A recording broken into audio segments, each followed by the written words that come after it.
তুমি অনন্ত অক্ষয় হে জগন্নাথ, তুমি অব্যক্ত অক্ষর হে জগন্নাথ।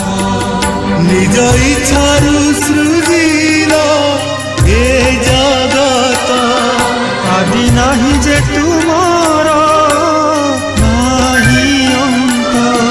তুমে পবিত্র ওঙ্কার চির সত্য।